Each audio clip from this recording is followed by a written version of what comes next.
everyone, my name's Abby and welcome to Brown and Bougie, the podcast about me, a brown girl living in a bougie world. Hello, and welcome back to another episode of Brown and Bougie. So today I've got a special guest on my show. Before I do that and introduce her, I'm going to explain to you why we looked at talking about this topic. In my previous podcast, I've talked about body weight, how we all struggle with it in our own way. And the biggest thing we actually need to really focus on is our diet. And from my perspective, I've got my own diet plan. Whether or not it's right, I know it works for me, but I thought it was best to bring in an expert in her field. So I'm really pleased to introduce my good friend Delany, who is currently a dietitian. She's been doing this for a while now. And I'm going to let her introduce herself, tell you why she is a dietitian, what drove her to be one. And so Delany, if you could just give us a bit of introduction about yourself, that'd be great. Yeah, sure. So hey everyone, my name is Delany. I think I should start by saying thank you for obviously having me on the show. So as Maria said, I am a dietitian and I graduated last year. And so for the past year, I guess, I've been working as a dietitian for the London North West NHS Trust. It's been a really good experience. I do a range of things. So my role was, I was lucky enough to get a role which basically kind of let me do like hospital wards, but at the same time do things like GP clinics and nursing homes and things like that. Okay, great. So it is quite diverse. In terms of why I got into dietetics, I know being Tamil, it's like one of the weird courses or like the ones that that's very like I'm a dietitian and everyone's like, what is that? And I'm like, it's like nutrition but more.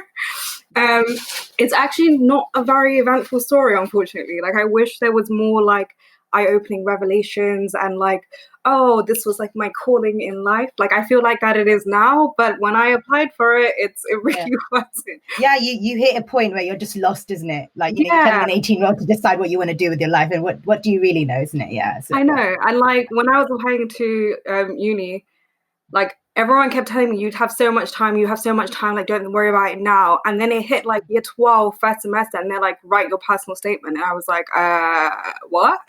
Yeah. And I had like literally like, because the whole of summer, like I didn't really know what I wanted to do. And then I literally had like 1 month to decide. And like I had 4 choices in my head as far as I knew. And they were basically engineering, doctor, dentist, biomed. Okay, well, I think all of us know where that came from. I know, right? So it was those thoughts. I was like, right, so careers that I was allowed to choose. And then like one by one, I decided that those weren't for me, at which point I was left with no options. And I was like, damn it, like what am I doing with the rest of my life? Yeah. And then weirdly enough, when I was speaking to a friend, she actually told me about the course and she said that she was thinking of applying. And I was like, oh, that's interesting. And then did a bit of research into it. And obviously, like, it wasn't just like I just went, oh, yeah, okay, I'm going to do this and then did it. I actually did food tech in GCSE. I was always actually technically really into food. Like, I always used to, like, randomly search nutrition stuff. But I think most girls are like that anyway. But, like, you just... Yeah, exactly. It's part of what we want to do. I can't really say girls, but guys as well. But, like, you just search up. Because it is, like, nutrition is actually, like, a daily part of your life. Like, whether you realize it or not, you talk or think about food every day. Yeah, exactly. And then... that's how I became a dietitian. So like it was literally just a bit like Delany did it on a whim, but then it ended up working out. The risk paid off type thing. Yeah. Like, how do you tell your parents at the age of 18? Yeah, I'm going with a gut feeling. We'll just ride the wave and see how it goes. And then that's what brings me here today, I guess, to this podcast with you. Yeah, exactly. Yes, thank God you went on a whim, isn't it? So there you go. Okay, cool. So I think the biggest thing, we've talked about the fact that, you are Tamil and there's a lot of stuff about food, which maybe people don't really understand as much. Yeah. So I guess in terms of, I think the day-to-day stuff people really want to understand is actually, what are those common nutritional, I guess, tips, which you find probably that the older South Asian generation who kind of say, oh, you have to have lots of ginger. Oh, don't eat this after 9 p.m. We've all heard it from our parents, from aunties, uncles, everything like that, and sometimes I believe it, sometimes I don't, and sometimes I just do it because I just want to get my mum off my back. I don't know. But we've all been there. Okay, let me start off by explaining just a bit about carbs, because like the next thing I'm talking about will make a bit more sense. So carbohydrates, they always get a really bad rep, and I'm like, guys, like, love your carbs. Like, you need carbs. Like, how does one even live without pasta? Like, quality of life matters, but at the same time, like, people need to understand that like your body needs fuel to run. And so carbs are like the main source where you get that fuel from. And so in terms of like carbs, like, yeah, if you do eat too much of them or in excess, they do get stored as fat in your body, which is what causes you to put the weight on. So essentially the principle of carbs is don't cut them out because your body does actually need them. It's one of the like major macronutrient groups for good reason. But at the same time, try to be more considerate about the amount or portion sizes that you're having. Essentially what we usually say when we speak to like different individuals, like our patients or people who come for advice, is that roughly at every meal we go for 30 grams of carbohydrates. So as like a visual measure or something that makes it easier for you guys to think about it, is if it's a rice, it's roughly like a fist size or a handful of cooked rice. Same thing with pasta. If you look at it as a plate, so if you take a medium-sized plate, a quarter of the plate is your basically portion size of rice or pasta, which sounds very little, I know, but it's about how you group your other fruit groups. Things like potatoes are like 2 small potatoes, 2 to 3 like small to medium-sized potatoes, or like half a jacket potato, depending on how big the jacket potato is, I guess. So like, and obviously if you go for like the whole grain brown versions, they are better because they have more fiber and they're like slower releasing in terms of energy or carbohydrates. So like for people who have like diabetes, they are a better option. But again, if you do not portion size control them the same way that I just explained like 2 seconds ago, like it makes no difference. You might as well go for the white option if you're better at portion sizing them. Right? So like that's the main thing. And this is what my daily argument on a daily basis every day for like half an hour is with my mother and my grandma, because they have this thing where they go, anything brown is healthy. Yeah, but Delany, it's made out of krakenma. It's fine. And I'm like, no, it's not. It is just a color. So I don't know if you know. I don't know. Do you know what krakenma is? Kurikama, yeah. So essentially, what's the English for Kurikama? I literally Googled don't. it just because I Googled it just to make sure like I knew what I was talking about. Okay, because my mum always gives me Kurikama, and I'm trying to explain to my non-Tamil friends. I'm like, it's a flour that's good for you. I don't even know what to say. No, essentially, it is. It is a different type. It's a bit like atama, but it's like a different variety of millet or grain or cereal grain. Okay, it's like an African millet or cereal grain. Essentially what they're saying is kind of right, because it is better for you because it's more nutritious. It has a lot more micronutrients because it's less processed. It's also higher in fiber. So in terms of like your gut and digestive health, but also at the same time, if you have diabetes and you're trying to control the release of sugars in your blood, it's a lot better. But I'm like, if you are having 2 plates of krakenma putte, like the effect is just about. And then obviously that's not going to work. Yeah, it's not going to work. Exactly. And it's like, especially like even with like weight control, it's like if you're going to have 2 plates of essentially a starchy carb that has more fiber, you're still going to put on that excess weight as fat. Yeah. So it's like, like the browner versions, I'm like, always go for it because it's always the better option compared to like the white varieties of carbs. But if you're going to have loads of them, just stick to your basmati rice, stick to your white pasta, stick to your potatoes. Like there is no problems. And like it's the same thing, I guess, with kuttersi as well. So that's like brown or whole grain rice, but it's not the essential equivalent of like English brown rice, because I think it has a bit more fiber in them. It's the rice grain variety, but it's like the same principle with that as well. So like everything brown might be slightly more healthier in terms of flour content because of the fiber and stuff. But if you don't actually portion size control them, they have no effect.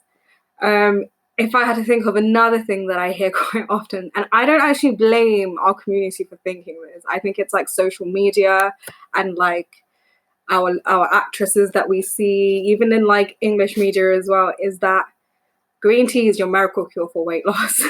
I have had that too many times in life. And I'm like, but no. It's like you'll see someone's daughter who loses so much weight, and like internally you know that she's been putting in the work at the gym, or she's been doing her physical activity, she's been really careful with like calorie control, eating at a deficit. But like, I don't know, she also happens to have green tea, fine. And then you have all these aunties like, and over and morning green tea, weight lose, and you're just there like, no, that poor girl, do not do it. Yeah, there's more to it than just a green tea, mate. You know, yeah. Like, there's no harm in drinking green tea, genuinely. Like, there is absolutely no problem. Like, if you like green tea, continue to drink your green tea. There's a bit of caffeine in there. It has things like polyphenols, which essentially might have some benefit to your system, but I would say it doesn't contribute to weight loss. Like, there is really good evidence, and there's quite a few studies that were done that shows that some individuals did lose a bit of weight, but it was so minute and statistically insignificant that there is absolutely no correlation. It basically doesn't count. Yeah, it basically doesn't count. So like, if I give you the range from like that systematic review that they did, it's literally like 0.04%, 0.04 kilogram weight loss. Okay. And then the largest, like, or the highest range was like 3.2. But even then, it was more like there were so many other factors that contributed to it. And like the 3.2 kg was like the one odd individual on the extreme side. They were like an outlier. So it's like, it's very, very insignificant. And it's like, even if there were some changes, it's probably because when they decided to take the green tea, like, they were thinking about weight loss. It might have been like a psychological mindset change and like change in motivation. So they were probably unwittingly doing other changes in their lifestyle, like, there's so many other factors. Yeah, exactly. Being careful with what they have, or like cooking, and things, the way that they cook, probably frying less foods, probably choosing more healthier options and looking at calories. Like, it was like these small changes that probably also contributed to that level of weight loss. But green tea alone doesn't make you lose weight. Yeah.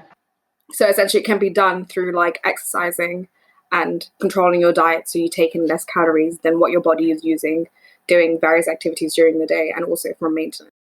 Other things, I would say we need to be a bit careful about the amount of oil that we put in food. Like, I find like oil is like a massive game changer. Like, a lot of South Asians now have stopped using ghee, which is good. I'm like, yeah, well done. Because it is higher in like saturated fats, and like you're more likely to put on weight, things like heart problems and atherosclerosis, blah, blah, blah. But I think the main issue is that we don't measure the amount of oil that we put in foods. We just have a tendency of, we'll just pour it straight into the pan. And yeah, that looks like 1 teaspoon. That's fine. But realistically, it's a lot more than 1 teaspoon. So we always say do 1 teaspoon per person per meal. So if you're cooking for yourself for 1 meal, use 1 teaspoon of oil, and it's more than enough. Or if you're cooking for 2 people for 1 meal, use 2 teaspoons of oil. And that's how we usually do it. But often when you pour it in, you don't realize, but it's actually more like a tablespoon. Like, oil is very dense, so it kind of spreads. Unless you actually measure it. Yeah. No, I don't think never seen any brown person of any sort ever measure their oil in terms of putting it in. I've never seen that. And I'm like, when I see like Tamil uncles or aunties, when they come into like our clinic and I'm like speaking to them, and like, they're very adamant. They're like, no, we've been reducing it. And they're like, but I'm not entirely convinced. So what I tell them to do is go home and then ask one of their children or their partner to measure out 2 teaspoons of oil, and for her to pour it in, or him to pour it in as they would for the meal, and then compare the difference. I think that's like the biggest change, because it's like a visual, like, it's like a visual stimulate, like it's like a visual appearance of exactly what the difference is. And then they come back and they're like, yeah, like, we've been putting in way too much oil. And I think it's also particularly harder because sometimes we cook food and then we add oil in between after as well. And then we're just like, no, you don't actually need it. Like, you don't need it, don't do it. But then it's like, it's also added for taste. So I don't know, like, I think there's like loads of things, and I could probably keep on going when it comes to things that. I don't think it's something that you could ever stop talking about. No. I think. But at the same time, I feel like I know there's like loads of things that I think that we say that don't make sense, but there are actually some things that have surprised me that I'm like, I have no idea who came up with it and how they figured it out, but they were like game changers.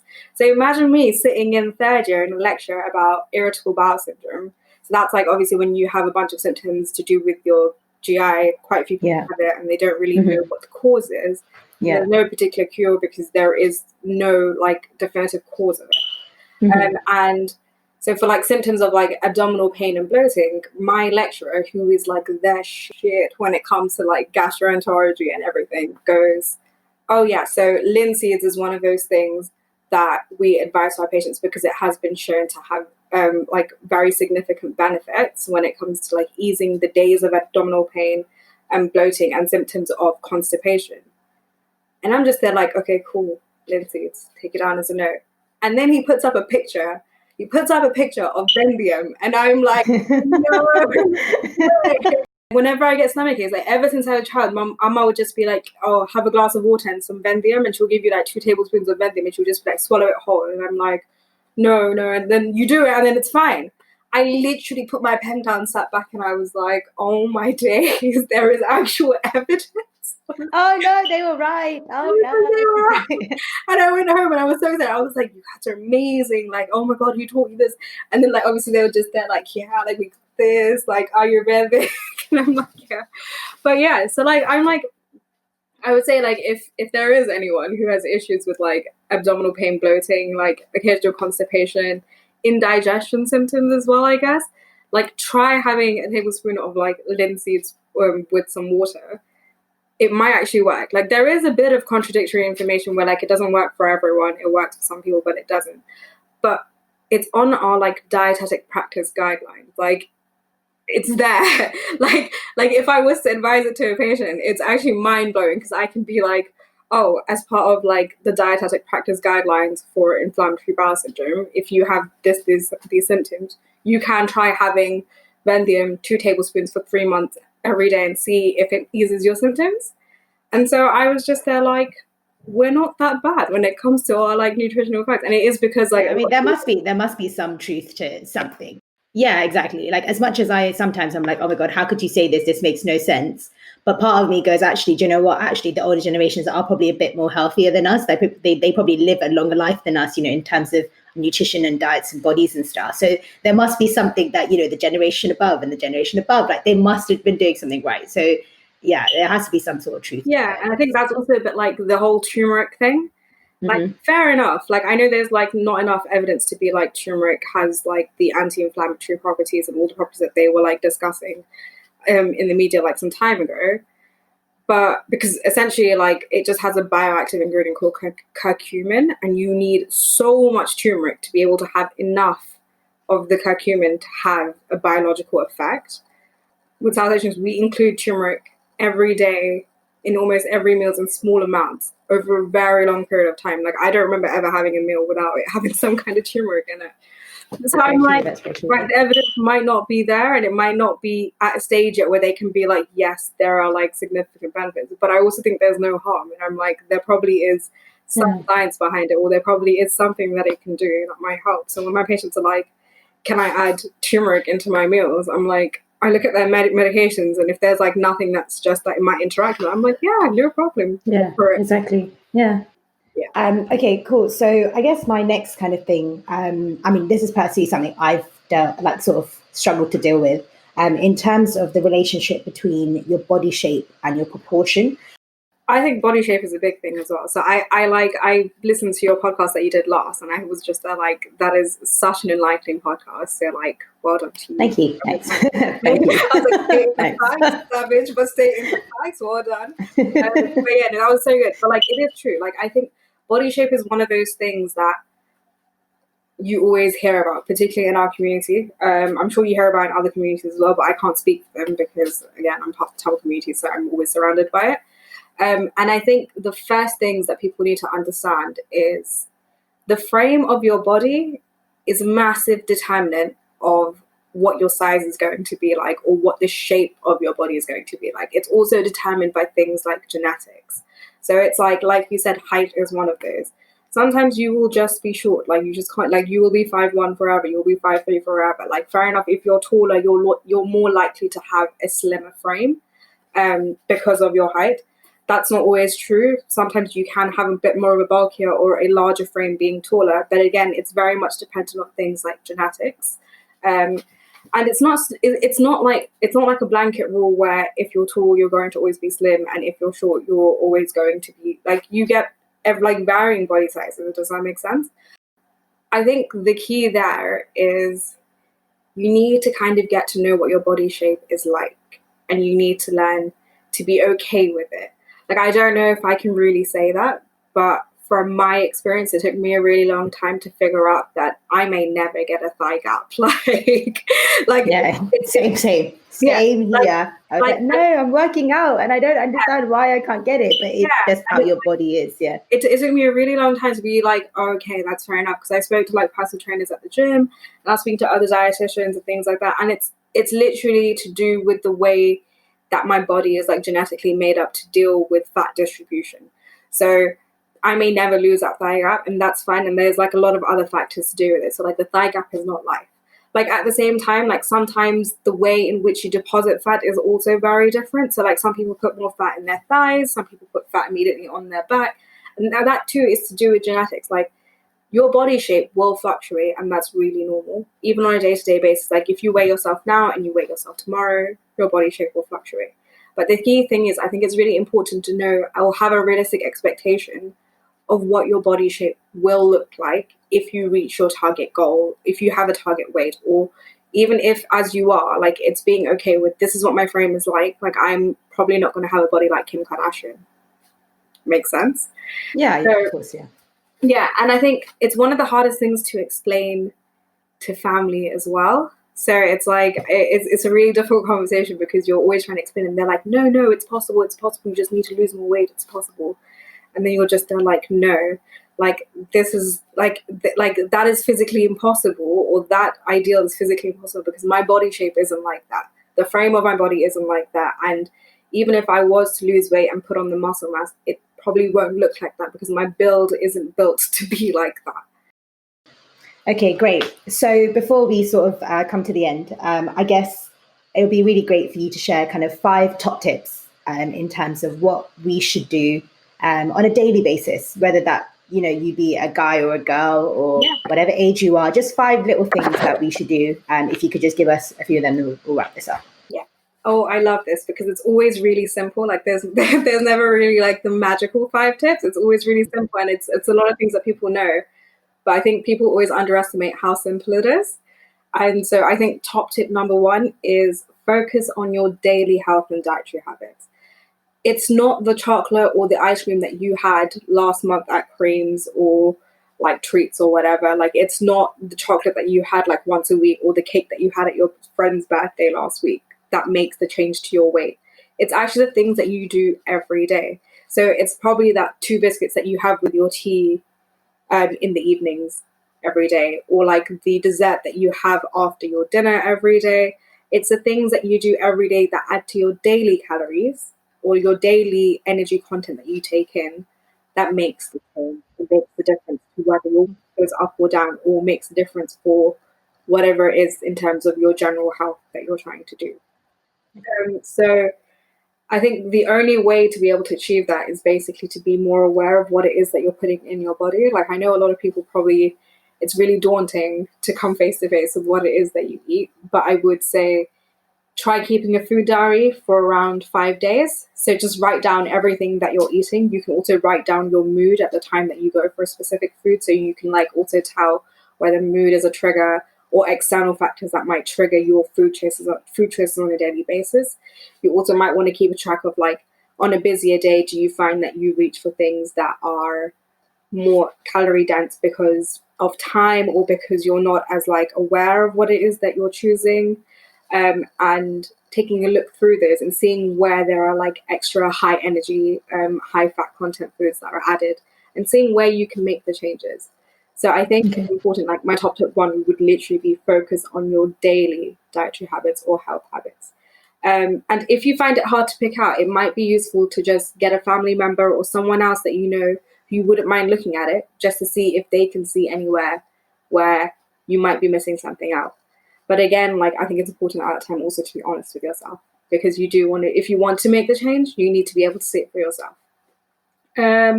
Top tip number 2 is portion size control is key. Like I said with the carbs, you can have anything and everything as a general rule in most of the cases, so long as you have them in moderation and you control the portion sizes.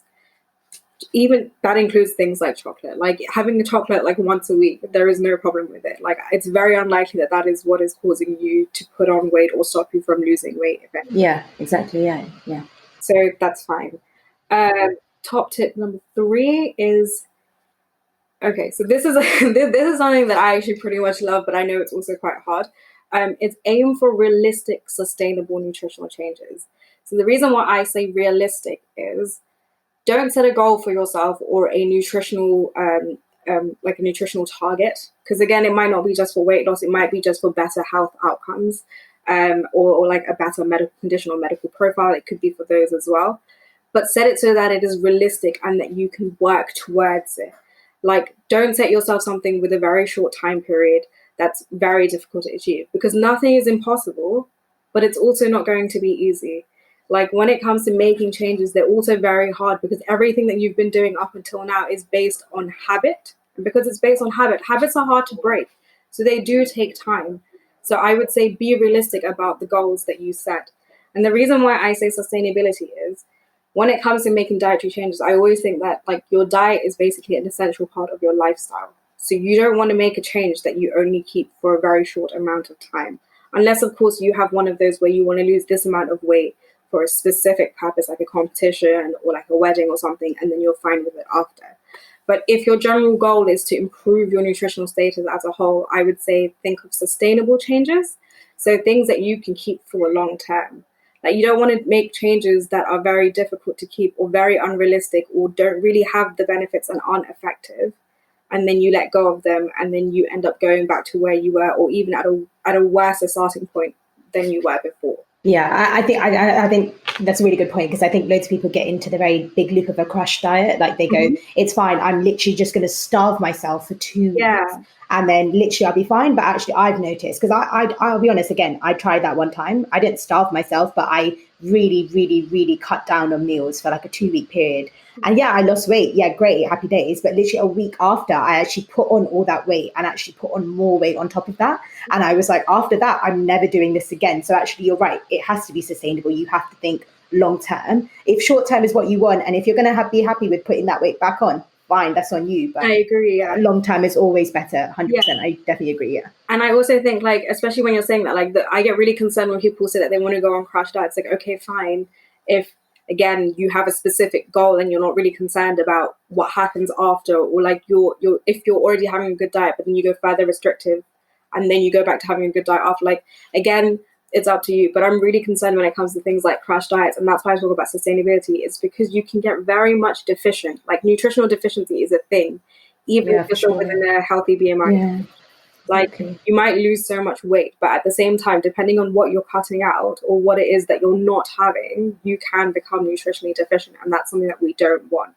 And like in terms of sustainable weight loss, we say what healthy, safe weight loss is roughly 0.5 to 1 kg per week.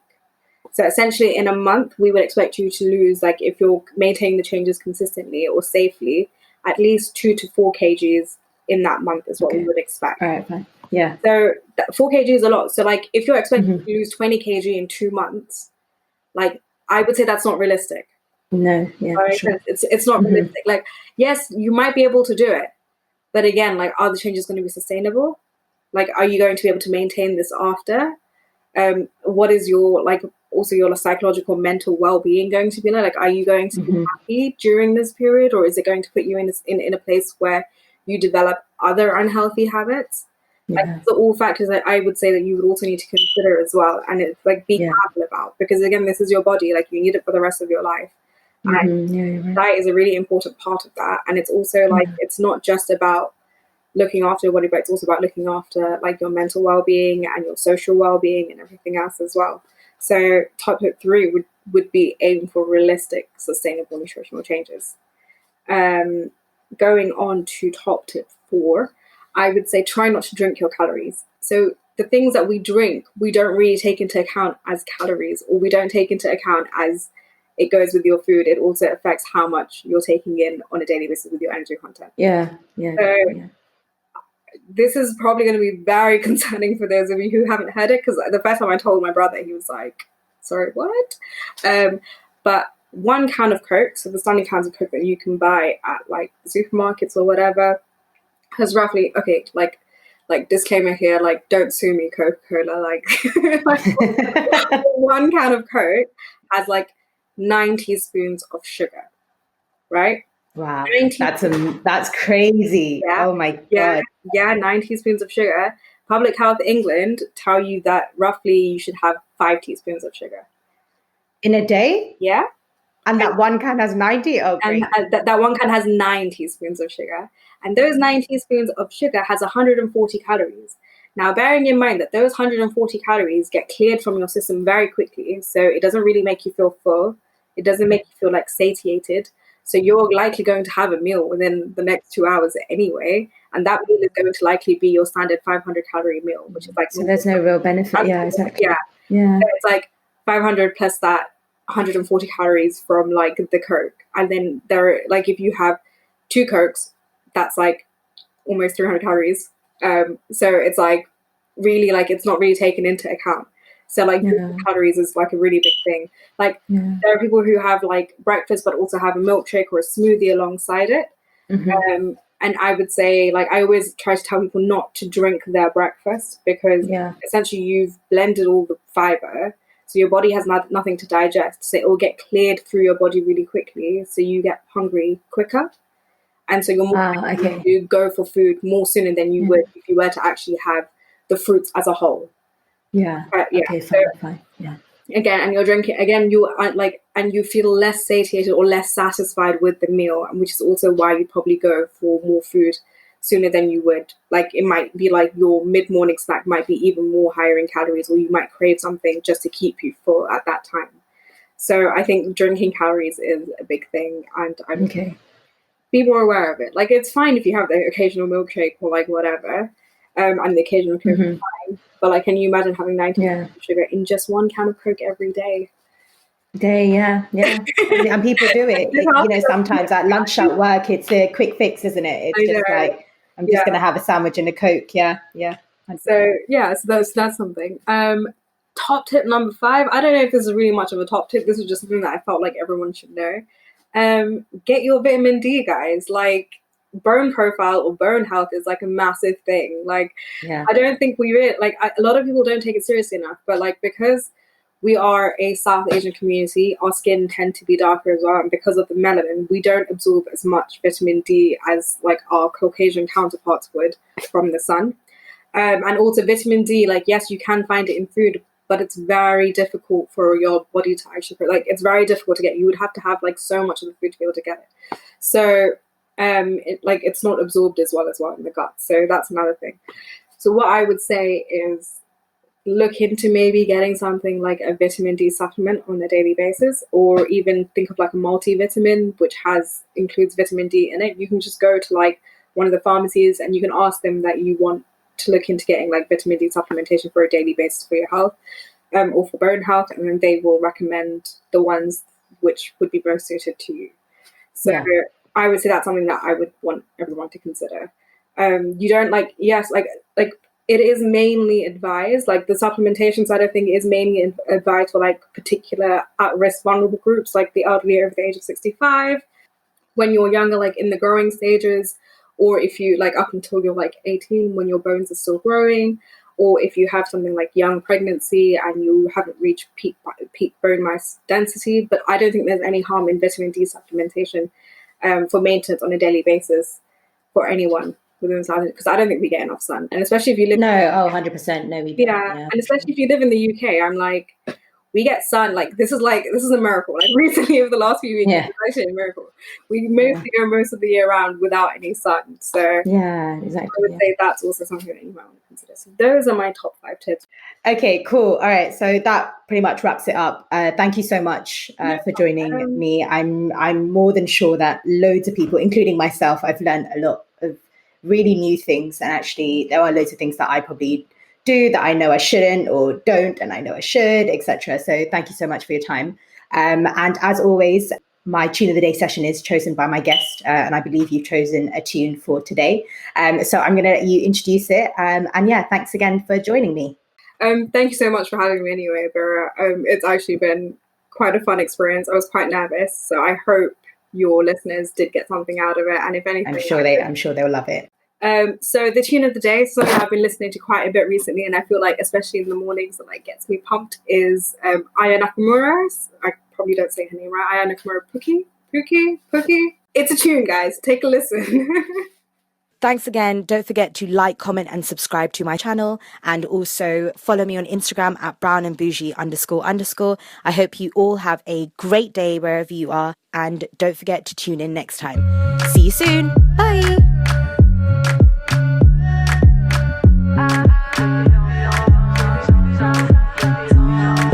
Toi t'es bon qu'à planer, ouais je le sens, t'as le seum, j'ai la boca. faire la mala. Bébé veut du sale, allo, allo, allo. $1,000,000, bébé tu veux ça. Bébé veut du sale, allo, allo, allo. $1,000,000, bébé tu veux ça. J'suis gang, hors game. Boy ne joue pas bang, bang, bang. J'suis gang, hors game. Boy ne joue pas bang, bang, bang. Bla bla bla bla pouki. Ferme la porte à la pouki dans le side. Bla bla bla bla pouki. Ferme la porte à la pouki dans le sas. Pouki, pouki, pouki. Ferme la porte à la pouki dans le side. Pouki, pouki, pouki. Ferme la porte à la pouki dans le sas. Ah, depuis longtemps, j'ai vu dans ça. Depuis longtemps, j'ai vu dans ça. Depuis longtemps, ah, ah, j'ai vu dans ça. Bye bye, j'ai pas besoin de bye bye. J't'ai barré fort, là j'ai pas le time pour toi. J't'ai barré fort, là tu fais trop d'efforts. C'est bye là, c'est pour les mecs comme toi. Ta clé pour des pipettes, ça va claquer. Pour des pipettes, ça va claquer, crack. Pour les bombes, ça va grave crack. J'crois que c'est leur ding dong. J'suis gang, hors game. Boy ne joue pas bang bang bang. J'suis gang, hors game. Boy ne joue pas bang bang bang. Bla bla bla bla pouki. Ferme la porte à la pouki dans le side. Bla bla bla bla pouki. Ferme la porte à la pouki dans le sas. Ah, depuis longtemps, j'ai vu dans ça. Depuis longtemps, j'ai vu dans ça. Depuis longtemps, ah, ah, j'ai vu dans ça. Bébé veut du sale, allo, allo, allo. $1,000,000, bébé tu veux ça. Bébé veut du sale, allo, allo, allo. $1,000,000, bébé tu veux ça. Oh c'est chaud là, oh. Oh c'est chaud là. Oh c'est chaud là, oh. Oh c'est chaud là. Ah, depuis longtemps, j'ai vu dans ça. Depuis longtemps, j'ai vu dans ça. Depuis longtemps, ah, ah, j'ai vu dans ça. Ah, depuis longtemps, j'ai vu dans ça. Depuis longtemps, j'ai vu